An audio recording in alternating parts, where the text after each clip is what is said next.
Good morning, welcome again to the... Bonjour à nouveau à cette conférence internationale.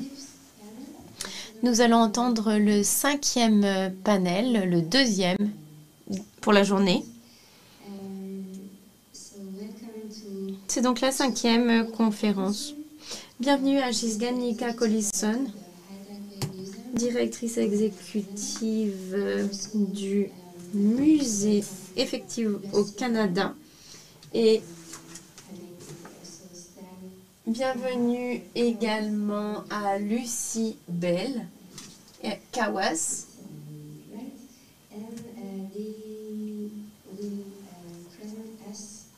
Qui elles vont nous présenter Yagundangang.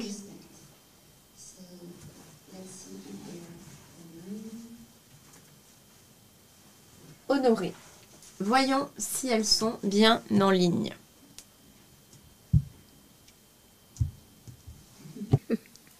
Hello. Oh, we should start. Bonjour.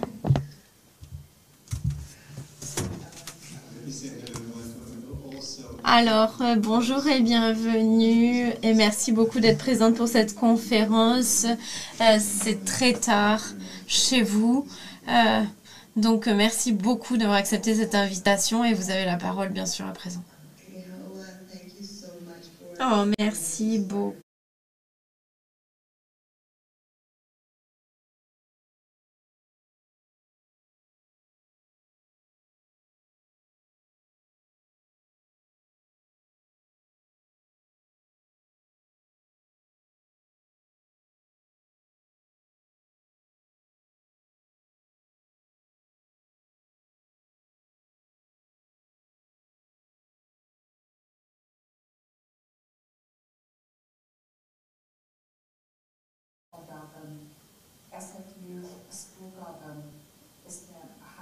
Elle récite des paroles dans le dialecte du peuple autochtone auquel elle appartient.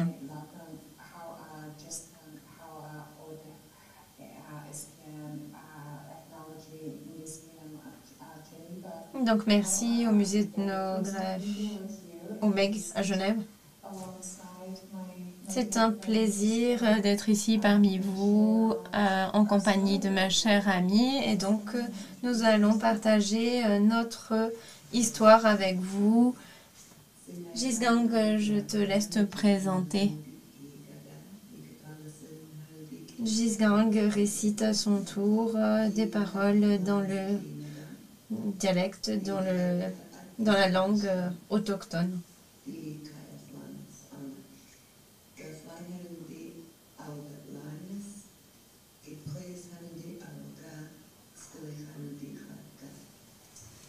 Eti guringai gacha gil at the guringai la gutstoga we. Good morning, everyone. Bonjour à tous, je suis Gisgang. Mon nom c'est Nika Collison. Donc je suis aussi écossaise en partie. Ma mère est Kikoyas et mon père est Koyeliskaft. Je travaille donc dans un musée.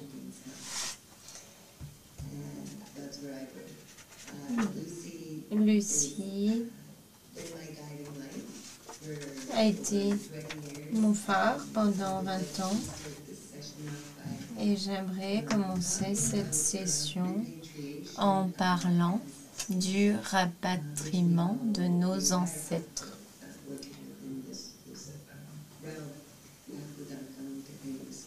Donc c'est pour cela qu'on a appelé cette session Ukudangang honoré. Donc on a commencé ce travail donc de ramener nos ancêtres depuis les musées jusqu'à chez nous. Donc on a dit musées, universités et maisons privées qui nous ont rendu des objets.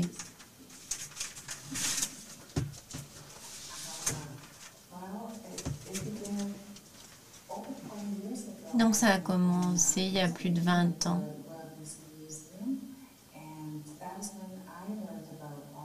C'est au moment où j'étais au musée BC.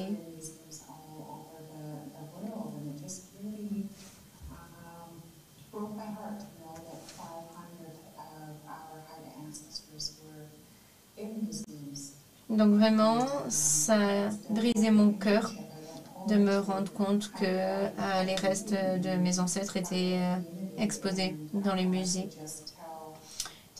Quand j'étais en contact justement avec les communautés, j'ai pu parler avec les chefs et je leur ai dit qu'il fallait qu'ils fassent quelque chose à ce sujet.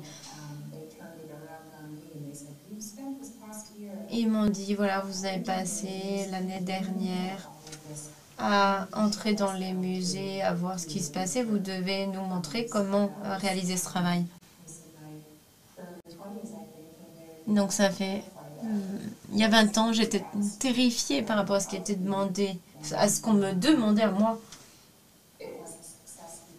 Mais ensuite, ça a été vraiment une réussite parce que j'ai compris que j'avais pas toute la charge sur mes épaules. Et c'était le poids sur les épaules des nations.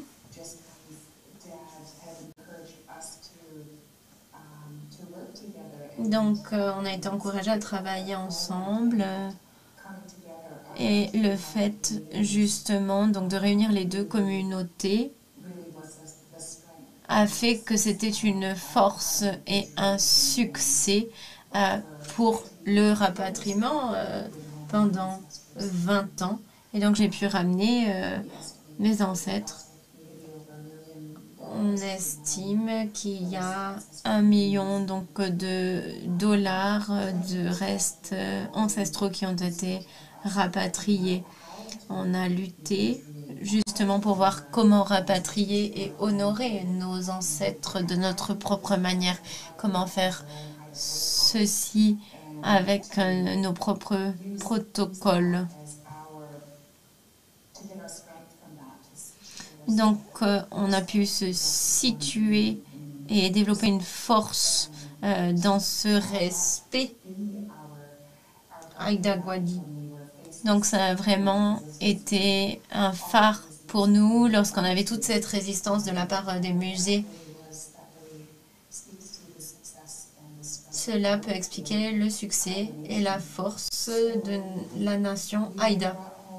Nous avons ramené à la maison de nombreux restes ancestraux. Vous pouvez voir donc cette histoire dans des documentaires et nous poursuivons cette route. Nous cherchons à trouver davantage de restes ancestraux dans les musées et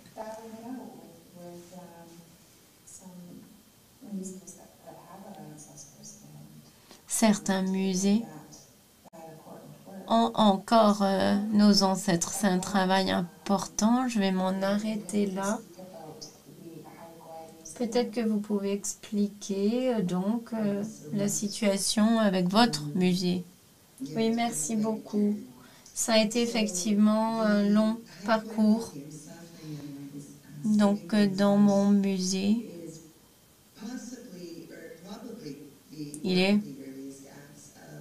c'était l'un des premiers axes pour les peuples autochtones à la rencontre des Canadiens. C'était une manière de commencer à travailler vers la restitution et trouver justement des manières de coexister dans ce monde ensemble.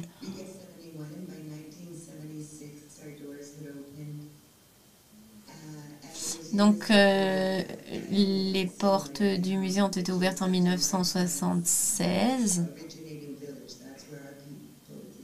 Donc, c'était dans mon village et je vivais dans le village lorsque le musée a été ouvert. J'avais 5 ans.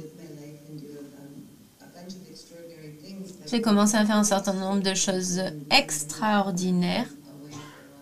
Et ça est devenu vraiment extraordinaire lorsque je suis rentrée à la maison après avoir été loin pendant un certain temps. Mon père m'a encouragée à rencontrer Lucie.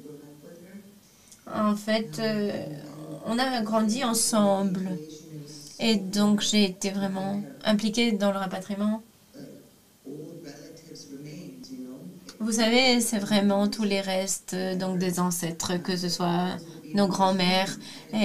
Donc, il y avait des ossements dans les musées. C'était très abstrait jusqu'au premier voyage que j'ai fait avec Lucie et le reste de notre équipe.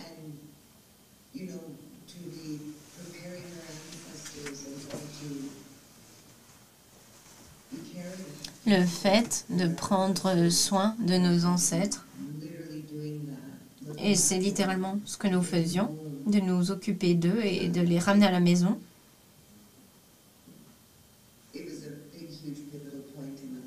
C'était vraiment un tournant dans ma vie. J'étais pas particulièrement fan de musées, mais j'ai quand même grandi dans les musées parce que mon père fréquentait aussi d'autres artistes. Et donc, en fin de compte, je me suis retrouvée dans ce musée. C'est un lieu extraordinaire qui est justement dirigé par la communauté. Et on n'avait pas de collection pour démarrer parce que les ancêtres ont été rapatriés lorsque le Canada, même avant que le Canada ait commencé justement à pratiquer donc le génocide contre les peuples autochtones. Donc à l'époque, c'était même pas encore le Canada. C'était sur la côte nord-ouest du Pacifique. C'était bien plus de 10 000 jusqu'à 30 000. Si on prend en compte les populations qui étaient aussi sur les îles en 1992, les ancêtres ont pu être ramenés à la maison. Avec la formation du gouvernement canadien, ils ont créé un système d'école andin.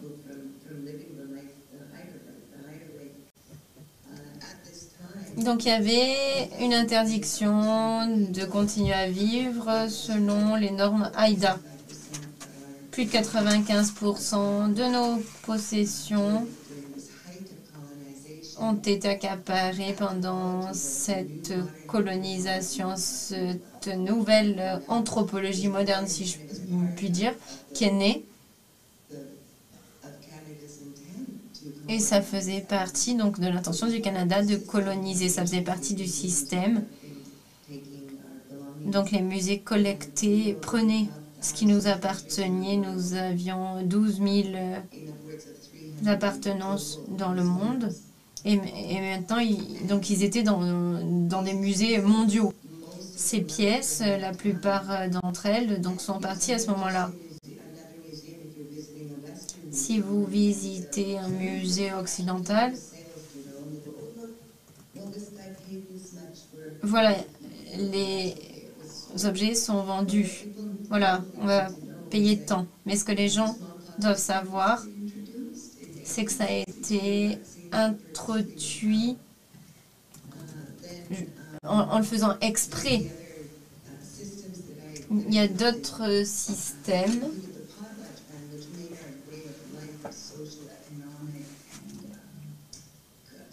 Notre système économique, social, juridique, etc., ils l'ont rendu illégal en 1951 et nos ancêtres ont été marginalisés au niveau social et économique. Donc je me sentais chanceuse. J'ai réalisé que ce qui n'a pas été volé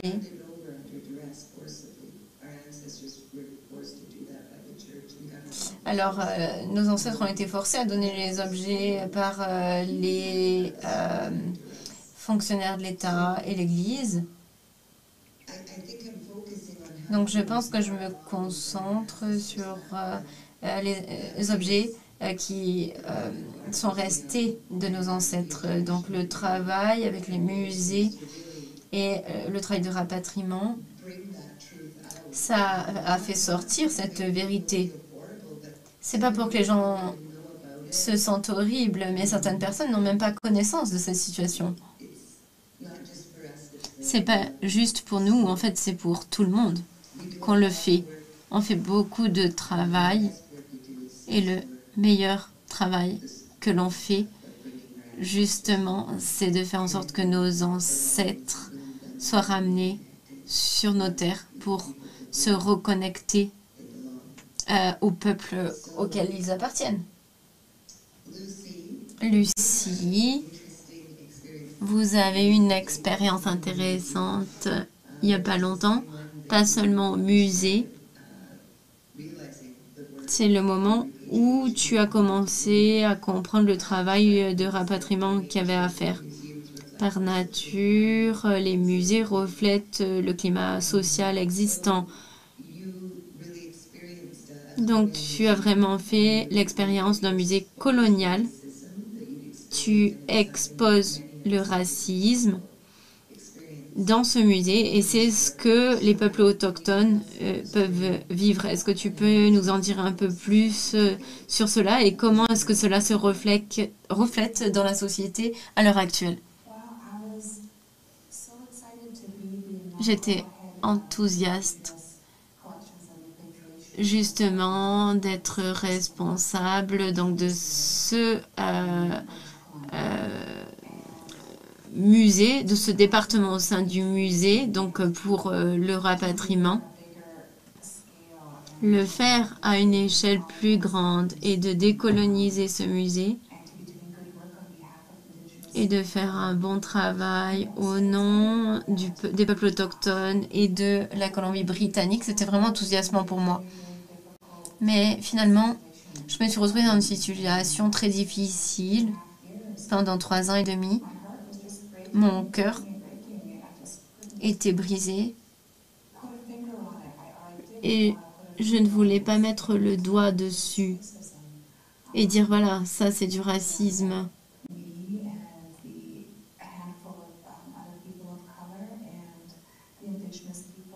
Les peuples autochtones avec lesquels on a travaillé étaient confrontés au racisme sur une base constante. Et je me suis dit, ce travail va me tuer. Donc je suis partie, mais pas silencieusement.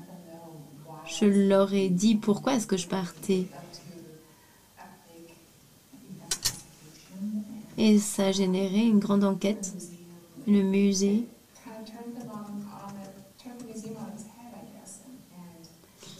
en fait s'est retrouvé sans dessus-dessous et là ils se sont regardés eux-mêmes ainsi que leurs actions, leur attitude, les personnes, les politiques, les pratiques qui devaient changer.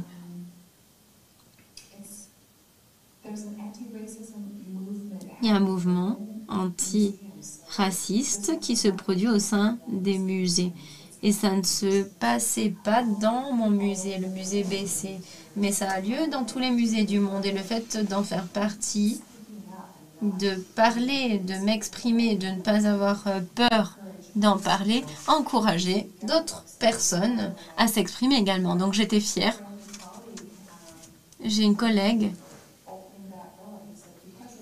J'ai un collègue qui a ouvert cette porte et qui a dit, grâce à toi, j'ai pu dire la vérité. Et ils n'ont pas pu me licencier du fait que je disais cela et qu'il fallait qu'il y ait des changements.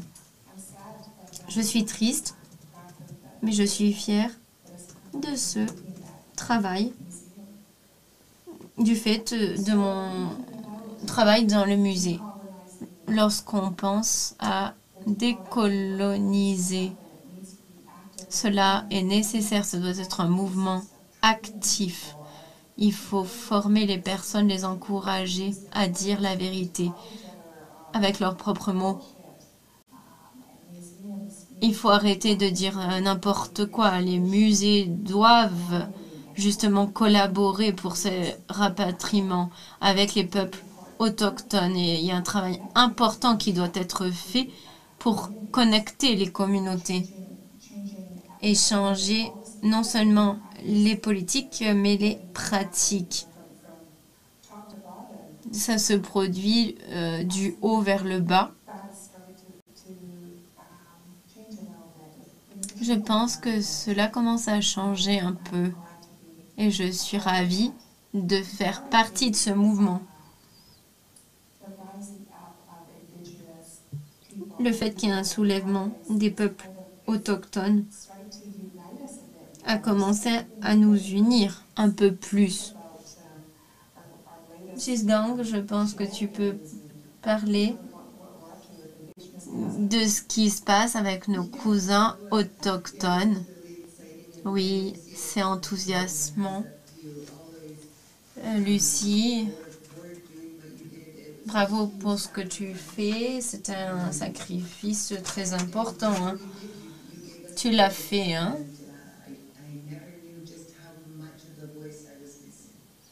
Et tu nous as vraiment donné une voix, ce dont nous avons toujours manqué lorsqu'on parle de décolonisation. Donc, tu as aussi parlé de cousins des peuples autochtones.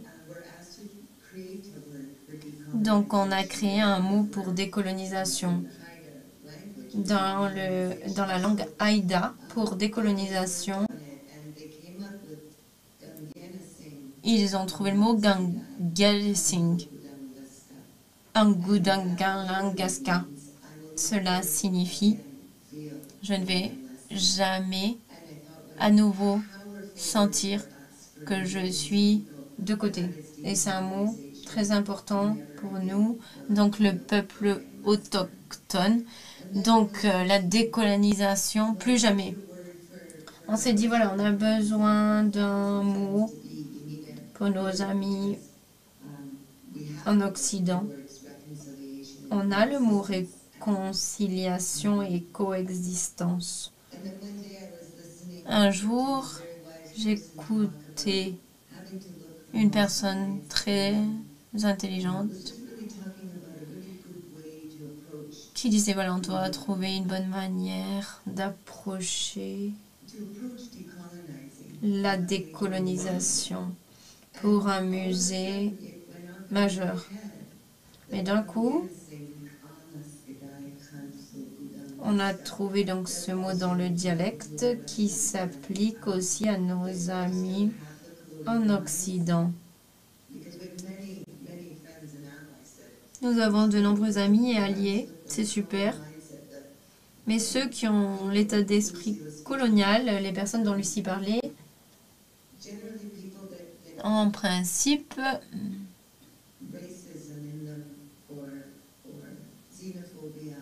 les personnes sont racistes ou xénophobes. On peut même parler d'homophobie. Et souvent, ça part d'une peur. En tant que société, nous pouvons travailler ensemble justement pour décoloniser les états d'esprit coloniaux. Pour que justement, il n'ait plus ce sentiment. Dans ce sens, Lucie a partagé son expérience.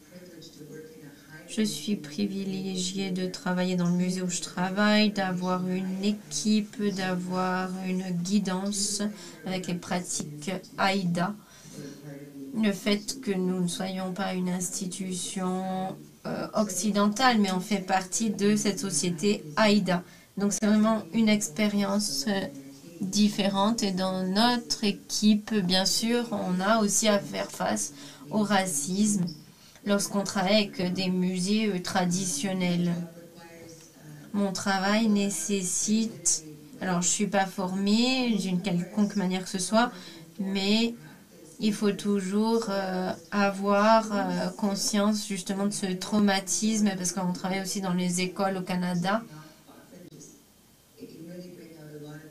Il faut faire attention parce que cela peut générer de nombreuses émotions liées à notre histoire. On a vraiment des personnes incroyables. Et un jour, comme ça, sorti de nulle part, j'ai commencé à raconter la partie difficile de travailler dans ce musée. Et on avait un cercle d'écoute qui faisait partie du projet.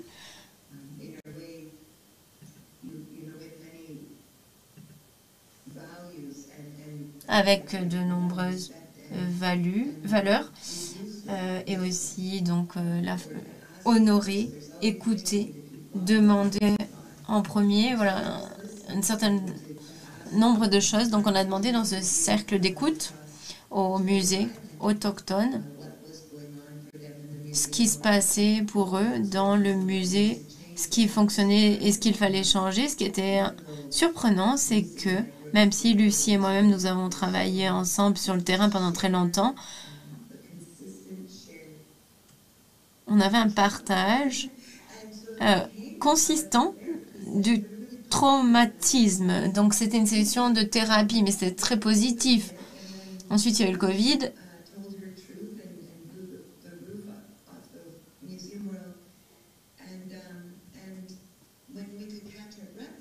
Donc on a pu reprendre notre souffle, Lucie et moi. On a créé un guide pour le rapatriement autochtone. Le voici à l'écran. Donc on a continué à en parler. Donc on s'est dit, voilà, faisons ça.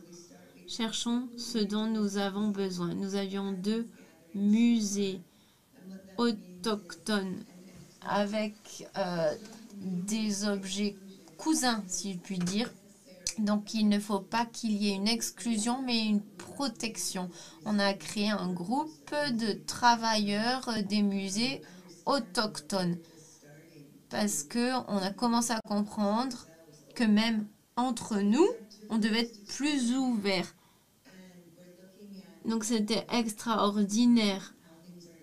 Quand on regarde comment les choses étaient et comment est-ce qu'elles sont maintenant, eh bien, il y a des forces. C'est ce que Lucie a dit. Il y a eu un soulèvement au sein de ces professionnels autochtones. Et donc, il reste encore beaucoup de travail à réaliser. Mais on doit prendre soin de nos parents, des membres de notre famille et des objets qui leur appartiennent. Donc vraiment, ces musées des différents cousins des peuples autochtones sont très très bien. On doit trouver des manières de coexister et c'est vraiment enthousiasmant. Nous sommes en train de décoloniser donc les autres musées et on réorganise notre muséologie. Lucie donc est en train de faire un master en muséologie. Voilà. I would like to. Alors, j'aimerais dire que j'ai beaucoup d'espoir. Les choses se sont articulées autour de conférences telles que celle d'aujourd'hui. Nous avons pu partager notre histoire. Nous avons pu nous asseoir autour de la table avec des personnes animées des mêmes intentions. En faisant ce travail de décolonisation dans les musées, c'est un travail énorme à effectuer, mais je pense que en suivant les exemples autochtones, les personnes de couleur qui ont permis le changement des musées, en suivant leurs traces et en apprenant, en tirant les leçons de ces expériences, la décolonisation des musées est pour moi quelque chose de très important et donc nous devons apprendre, nous devons être conscients des changements qui peuvent être effectués dans les musées. Donc, alors que j'étais en train de travailler au musée, j'ai commencé mon doctorat et je pensais que j'allais écrire ma thèse sur la question de la décolonisation d'un musée tel que celui où j'étais. Et lorsque j'ai quitté le musée, je me suis dit, je ne vais pas me faire le travail pour eux. Non, je dois me recentrer sur moi-même et effectuer ce travail pour la nation Haïda et célébrer donc leur travail dans leur musée. Donc mon doctorat se concentre sur les pratiques muséologiques des musée Aïda pour y incorporer des concepts que nous avons toujours mis en place. Par exemple, le concept du prêt.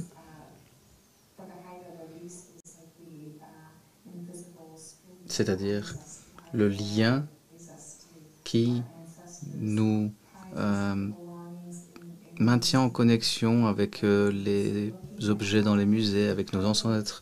Et donc nous voulions voir comment maintenir ce lien, cette ficelle qui nous lie donc à cet objet, et comment peut-être on peut la retirer un peu vers nous. Et ceci faisait partie de ce dont je vous parlais, de savoir comment nous incorporions notre pédagogie, comment nous pouvions jouer un rôle dans la muséologie des Aïda. Je voulais également aborder le rôle de nos totems qui nous surveillent, qui ont ce rôle de protecteur. Et donc nous sommes nous-mêmes des gardiens de nos objets qui sont présents dans les musées. Donc pour moi, c'est un plaisir aujourd'hui de faire cette phase de recherche, d'être en entretien avec mes collègues. Et je me réjouis de venir vous en interviewer, justement, et que nous puissions travailler d'autant plus sur votre histoire. Que voulais-je ajouter? Je ne sais pas. J'aimerais peut-être donner un exemple de cette connexion aux objets qui nous appartiennent.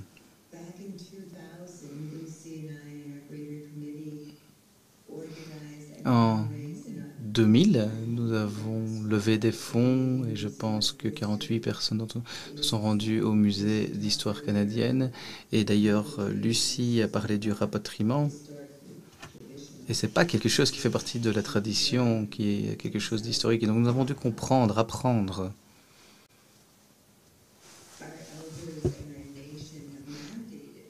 Nos anciens nous ont donné le mandat d'effectuer ce processus dans le respect et la confiance. Donc, malgré la culture de l'histoire du Canada actuel, nous savons que nous devons trouver des manières, des amis également, donc des manières de coexister, parce que nous n'irons pas loin sans cela. Les valeurs Aïda peuvent nous guider. Mais cet exemple de personnes qui collaborent, qui se regroupent dans les musées, on s'y est rendu pour ramener 48 de nos ancêtres. Nous observions la collection et nous avons vu un énorme tambour et il y avait dessus un poisson et un dragon, et on s'est posé cette question. Nous savions directement d'où venait, du village, d'où venait cet objet. Et le peuple de ce village a été éradiqué durant le génocide. Donc il était dans ce musée Aïda durant 30 ans, il était en prêt, on a dû le rendre. Et notre chef a perdu la vie. Et puis après, nous avons donc récupéré ce tambour et nous avons joué sur ce tambour durant la cérémonie, ce qui lui a redonné vie. Et donc, ça l'a permis de garder ce lien dans notre histoire, mais également lui redonner vie aujourd'hui. Donc c'est très puissant. C'est ce que nous essayons de faire. Et lorsque nous sommes allés à New York, en essayant de rapporter une grande collection au musée d'histoire naturelle de New York, le comité de rapatriement et moi-même, nous n'avons pas réellement eu des relations très diplomatiques, pour le dire ainsi. Nous nous regardions de travers en discutant. Il y avait beaucoup de choses à faire. Et le directeur du comité de rapatriement était assez désagréable. Elle ne connaissait pas la situation. Et puis, nous avons effectué notre travail, nous avons continué cette diplomatie, nous avons partagé notre travail avec nos amis et nous avons discuté de nos ancêtres. Et donc, ils ont pu comprendre la réelle histoire, l'apprendre, comprendre qu'il y a un patrimoine. Et donc, ils ont compris que le deuil est important et que c'est des objets de deuil. Et donc, le deuil signifie la guérison. Et ils ont compris que ces objets, ce n'était pas leur faute qu'ils étaient là. Et donc, après ce voyage, et là-bas, on avait 48 ancêtres, et tandis qu'au musée du Canada, c'est 147 ancêtres, 147 membres de notre famille qui sont présents là-bas. Donc ils ont vu que c'était notre deuil, notre chagrin, et ils ont vu à quel point on était heureux, incroyablement émus en voyant ces collections. Et donc, d'ici la fin de la réunion,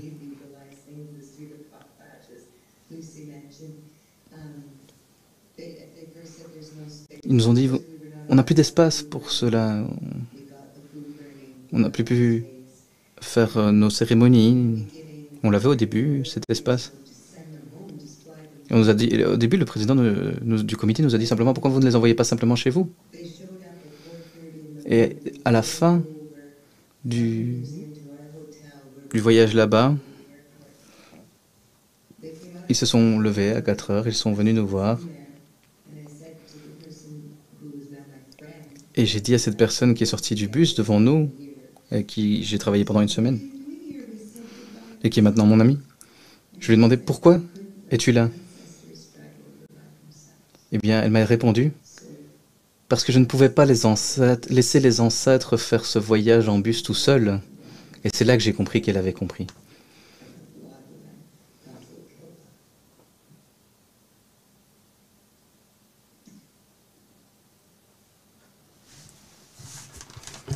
Are we ready for questions? Et donc nous sommes prêts pour les questions, je pense. Merci beaucoup. Merci à toutes les deux. Je ne vois pas de questions en ligne pour le moment. Donc je vais peut-être donner la parole au public. Quelqu'un désire-t-il poser une question? Oui, Karine?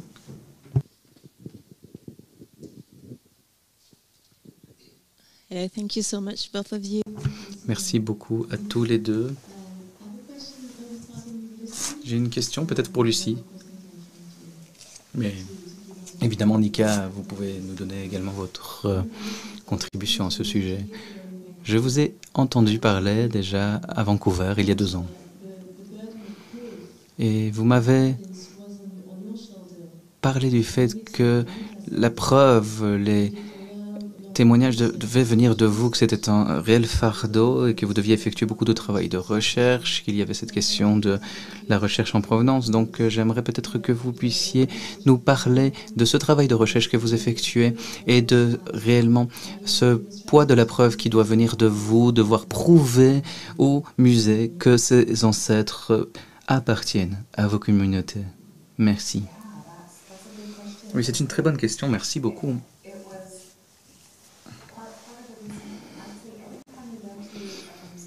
Chaque fois que nous nous sommes rendus dans un musée, cela nous a demandé environ 2 ans de travail de préparation plutôt.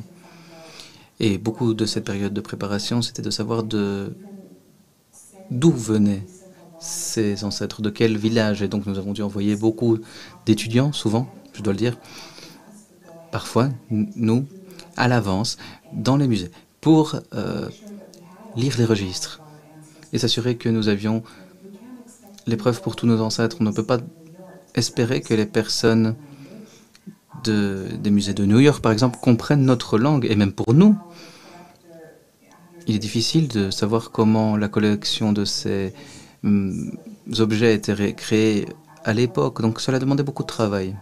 Et c'était à nous de porter ce fardeau. Ce n'est pas quelque chose qu'on a pris pour compte, c'est quelque chose qu'on a vraiment, pour lequel nous avons dû travailler beaucoup. Nous assurer également que nous avions la bonne personne, le bon membre de famille, parce que parfois dans les registres, simplement, on voyait Canada ou côte ouest. Et donc, nous avons dû réellement faire des recherches pour savoir de quel peuple elle faisait partie, cette personne, de quel groupe ethnique. Et donc, nous avons dû beaucoup travailler. Cela demandait des dépenses, évidemment. Une partie importante, c'est que si nous avions laissé les musées faire ce travail, ils n'auraient pas réussi. Donc, c'était important de le faire nous-mêmes, ce travail de recherche. Vous voulez ajouter peut-être quelque chose?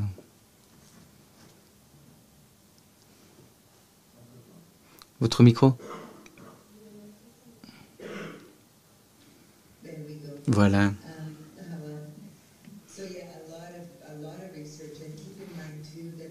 Oui, beaucoup de travail de recherche a été effectué et rappelez-vous, tenez à l'esprit plutôt que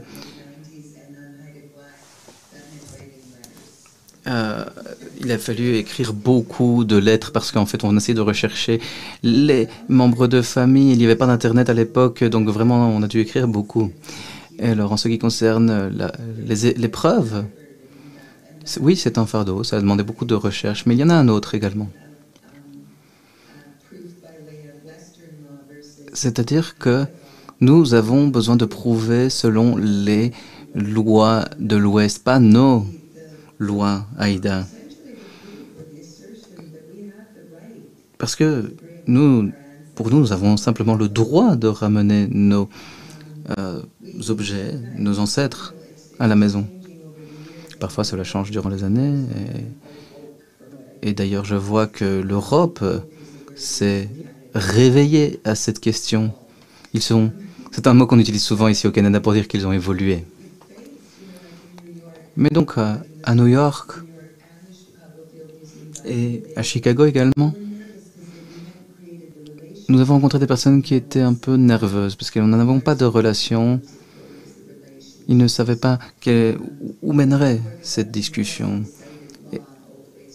Et donc, avant de nous connaître, ils nous citaient les lois de rapatriement qui empêchaient le retour de nos ancêtres, de nos objets,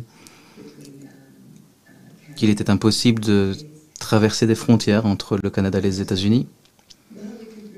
Et ils nous disaient, on pourrait les rapatrier en Alaska, par exemple, à vos membres de famille, parce que cela fait partie des États-Unis. Donc, merci beaucoup, mais ce n'est pas vraiment ce qui nous intéresse, puisque ces personnes viennent de Haïda. Et selon nos lois traditionnelles, elles doivent revenir à Haïda. On doit effectuer ce travail. Et donc, en créant ces relations, en nous montrant ouverts à la discussion et en comprenant leur façon de penser,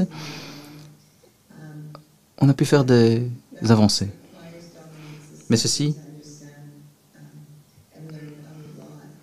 cela demande beaucoup de contrôle de soi-même pour pouvoir comprendre. Et nous avons dû également faire des recherches. Et donc, finalement, je suis tout à fait reconnaissant de voir des personnes telles que vous qui effectuez ce travail. On m'a posé la question, un journaliste m'a posé cette question. Que devraient faire les musées? Et alors moi, j'ai dit, il est temps que vous leur posiez les questions à eux. Et donc, ce que vous faites, Boris, ici, c'est magnifique. C'est un travail génial. Et je suis très heureuse d'être ici durant cette réunion qui est tout à fait positive. Merci à toutes les deux de nous avoir partagé cette expérience tout à fait inspirante. J'aimerais partager ceci avec le public. Cette conférence s'appuie sur une idée d'il y a quelques années.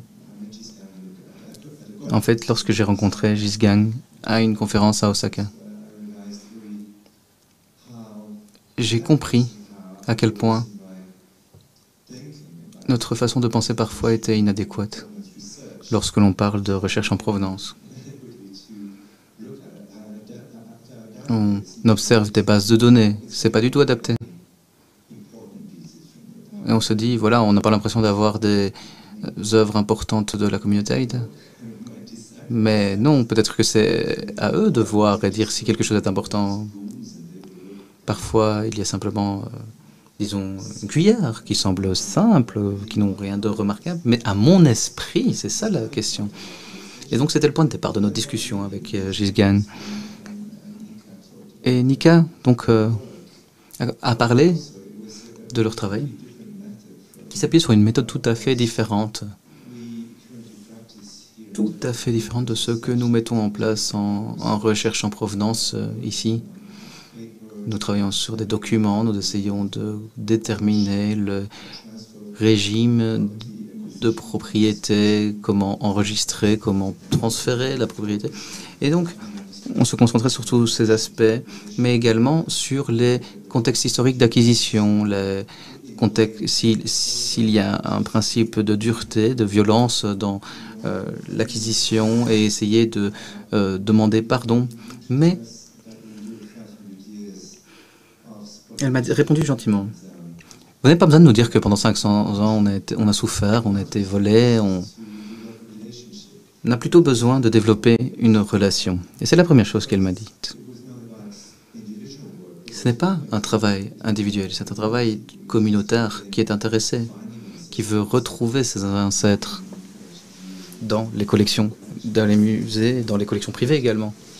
Et donc c'est une approche collective, on envoie des groupes de personnes plutôt que des individus qui travaillent donc pour la communauté. Par ailleurs, ce qui m'intéressait, c'est que vous vous dirigiez vers les objets comme des ancêtres, pas comme des objets. Vous vouliez les toucher, les sentir et avoir une approche différente. Apprendre à connaître ces ancêtres, les reconnaître.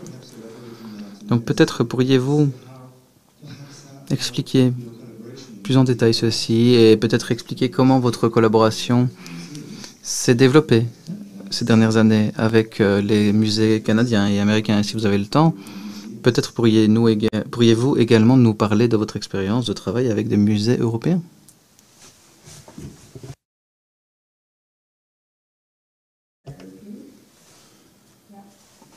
Je vais peut-être répondre d'abord, Lucie. Donc, je vais commencer par la fin. Boris,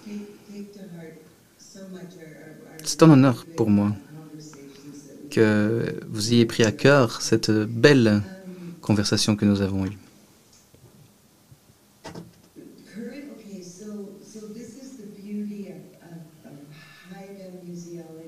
C'est la beauté de la muséologie Aïda et du principe d'honorer nos ancêtres. C'est le fait de travailler avec des musées.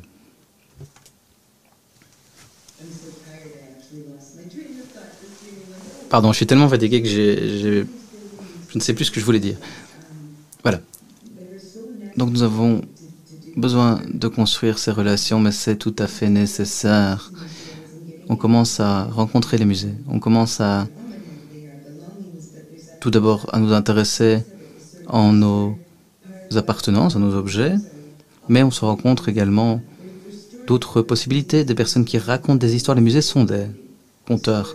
Ils permettent de raconter les histoires de nos peuples.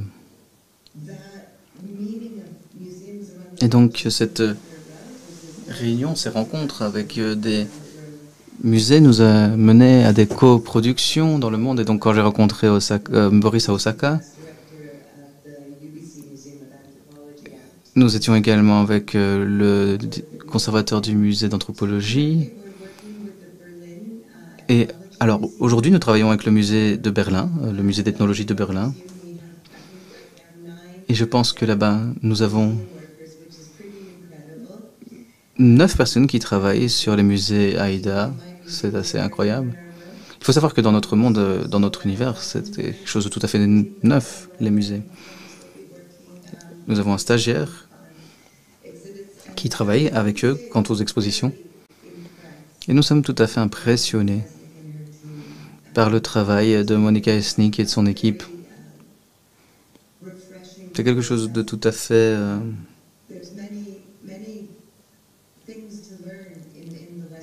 nouveau pour nous. y a des choses intéressantes dans notre travail avec les musées européens et occidentaux, c'est la réciprocité réelle. Si nous n'avons pas de diplôme de muséologie, même si nous avons des personnes qui sont reconnues pour leur travail.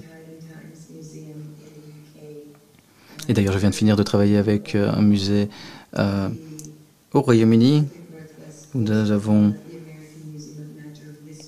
révisé différents musées avec le Smithsonian, par exemple. Nous avons fait des recherches de rapatriement.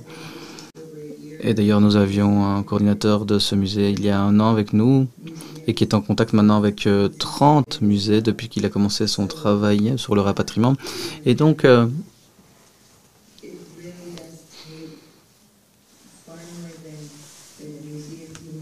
cela exige bien plus qu'un groupe sur le rapatriement et une équipe de musées. Cela demande la collaboration des enfants qui attendraient pour naître, de nos ancêtres qui nous attendent dans le musée, les jeunes, les plus âgés, le surnaturel. Et donc c'est un très beau travail. Ce n'est pas simplement un travail, c'est également une façon de vivre. Nous avons beaucoup appris. Je vais peut-être dire quelque chose quant au travail. Years ago, I think I was curating an exhibit at Expo. Il y a des années, donc il y avait une exposition en Allemagne. Donc j'ai voyagé en Allemagne. On a pris le temps d'écrire des lettres à l'époque, justement pour pouvoir visiter des musées dans la même zone. Donc on a pu voir donc des collections plus élargies de Haïda en Europe. Donc on avait prévu de se rendre justement en Europe et de voir ces musées. Donc quand on leur a dit qu'on allait venir, voilà, on vient en Europe dans 6 mois et on aimerait voir les collections dont vous prenez soin des ancêtres Haïda.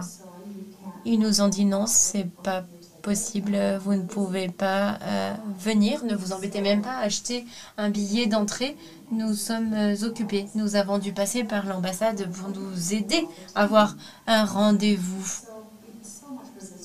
Donc on a rencontré tellement de résistance, justement en disant qu'on allait revenir et justement qu'on souhaitait un rapatriement de nos ancêtres.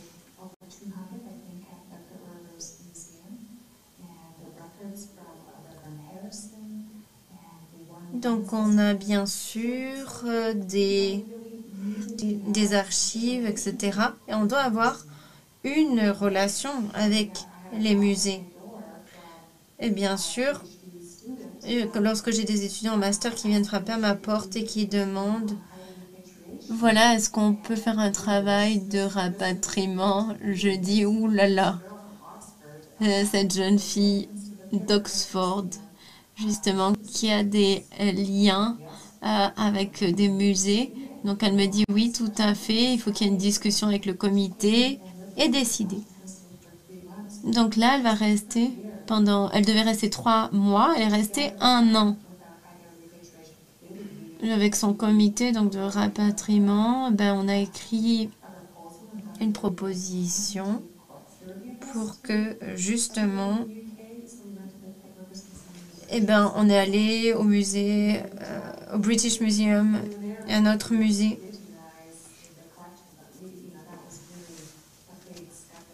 Donc c'était vraiment une étape très importante. On nous a dit, le directeur nous a dit qu'on ne devait pas parler aux médias et même pas parler des ancêtres. On a fait oui de la tête, mais bien sûr on croisait les doigts dans le dos. On on a une mission vis-à-vis de nos ancêtres. Et peu de temps après notre visite, on s'est fait amis avec certains membres du personnel, donc dans le musée et à un niveau plus élevé. Donc, peu de temps après, on a pu récupérer certains des restes de nos ancêtres. Donc, la leçon derrière tout ça, c'est qu'il faut se faire des amis et établir des relations. Nos collègues, nos amis qui travaillent dans les musées, on s'attend à ce que justement ce soit des pairs et qu'ils embarquent sur le même bateau que nous pour la même aventure. C'est vraiment un travail enthousiasmant. Merci beaucoup. Il y a une autre question dans la salle.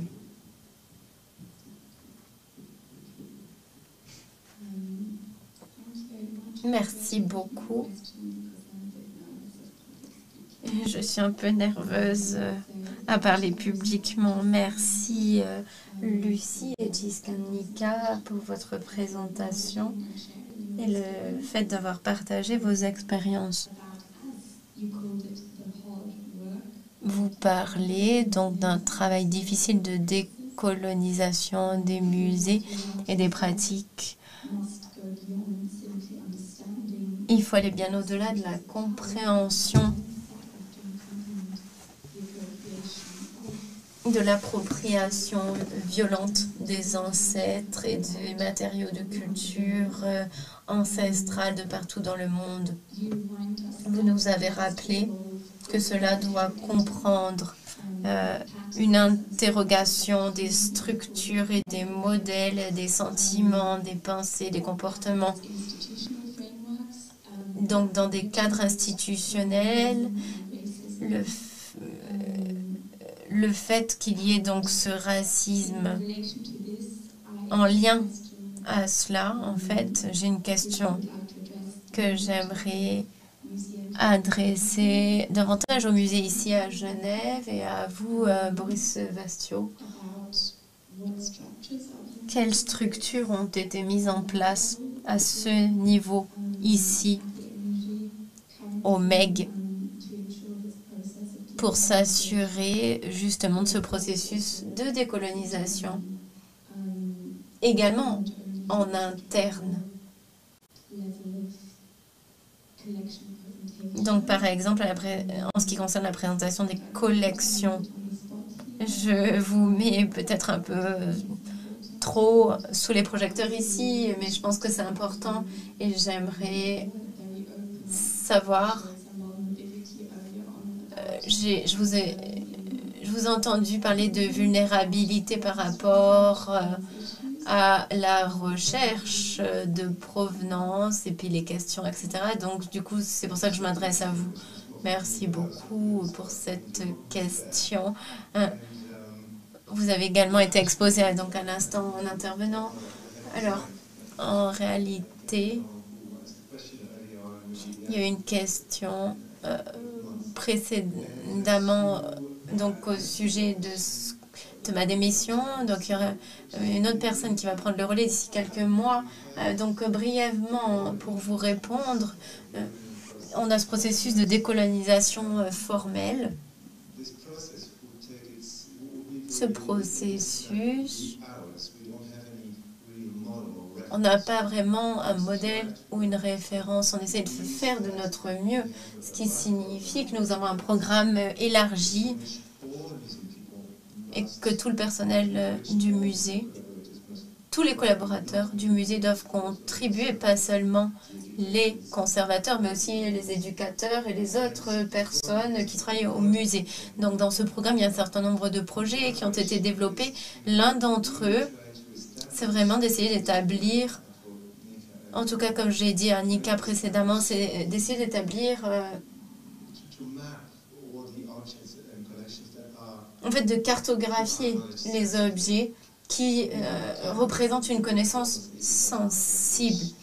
Bien sûr, on a 18 000 objets, donc certains d'entre eux viennent de communautés, mais on sait que pour certains d'entre eux que c'est important. Donc c'est sur notre liste. Et en fait, dans les années à venir, on aimerait entrer en contact avec les collection stakeholders, peu importe donc si c'est contesté, on aimerait pouvoir s'engager avec les communautés, un représentant, un musée, un État, peu importe.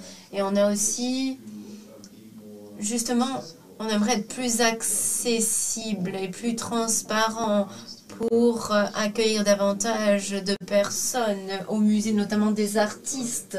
On a aussi un projet qui vise spécifiquement à pouvoir atteindre les collection stakeholders. On cherche de manière active des personnes. Donc parfois on rétablit des relations qui ont été perdues depuis longtemps. On aimerait également avoir la possibilité de réactiver. Certains collaborateurs utilisent un mot spécifique parfois, c'est, disons, de pouvoir réutiliser des objets.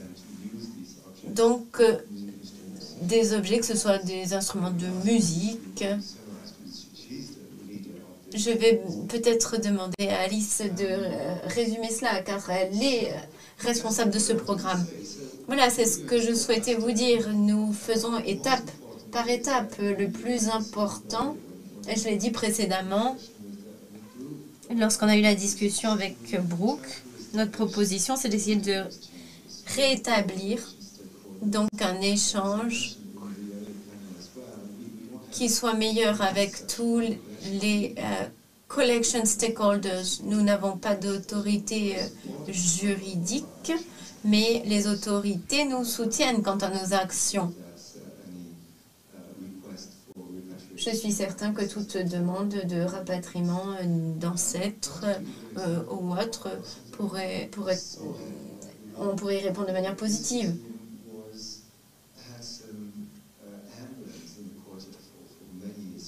Nous avons des emblèmes depuis les années 1500 de totems. Donc, ce totem a été remplacé par des copies par la suite. Lorsque nous avons réouvert le musée, plutôt, les architectes et les constructeurs ont dit qu'on allait utiliser 5 copies, ce qui a vraiment embêté le public. De notre côté, on s'est dit, bon, on n'est pas content parce qu'on ne connaît pas les stakeholders. Je trouvais cela pas facile, justement, d'avoir ces copies des totems. Mais quelques années après avoir réouvert, l'équipe de conservateurs, ils ont fait des recherches et ils se sont rendu compte qu'il y avait un certain David Boxley qui était un apprenti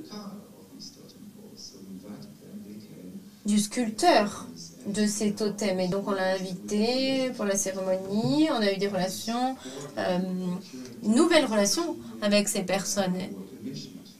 Et donc on nous a demandé de produire des poèmes autour de cela, et c'était vraiment une relation incroyable, et je pense que c'est une bonne façon d'approcher la décolonisation des objets ancestraux. Je dois dire qu'en ce qui concerne donc nos réalisations, il y a 2 mots-clés qui sont importants pour nous. Le premier, c'est la conscience de sensibiliser par rapport aux collections de notre musée. C'est pourquoi il y a cette recherche de provenance, et comme Boris l'a expliqué précédemment, nous cherchons à contacter les descendants, donc les personnes qui avaient créé ces objets. Donc on essaye de créer davantage de sensibilisation pour le public de manière générale. Et le deuxième mot-clé, c'est le soin et la guérison. Nous en avons beaucoup parlé précédemment. À nouveau, On cherche à créer une relation à long terme et à prendre soin de maintenir ces relations. Parce que s'il faut faire un effort, donc à la base, il ne faut pas oublier par la suite, car ça prend du temps, des années, etc. Donc le soin, c'est vraiment le deuxième mot-clé et je vais m'en arrêter là. Merci, merci beaucoup.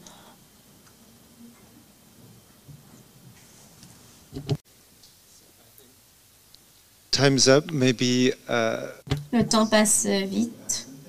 Peut-être, Gisgang, Nika et Lucie, vous souhaitez ajouter quelque chose?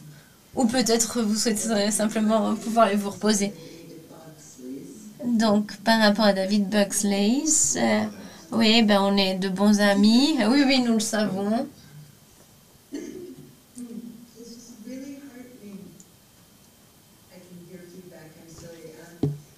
Quand j'entends le feedback, c'est vraiment incroyable de se rendre compte justement qu'on a une bonne connexion Zoom avec les musées européens et ailleurs. Nous avons pu, Lucie, moi-même et d'autres collègues, nous avons pu parler à plusieurs reprises pendant cette période de Covid sur Zoom. Et c'est vraiment incroyable de se connecter. Vraiment, on a pu faire un travail impressionnant avec les musées de la sorte. La conférence, son contenu et les demandes importantes, vraiment, ça nous remplit d'espoir, Lucie et moi. Donc, Boris, merci énormément à nouveau pour toute votre patience. C'est une autre chose dont vous avez besoin quand vous travaillez dans ce domaine, c'est d'avoir une grande patience. Ça a été un véritable honneur d'être parmi vous aujourd'hui et merci pour les questions qui ont été posées par le public. Merci pour ces mots très gentils. Merci beaucoup.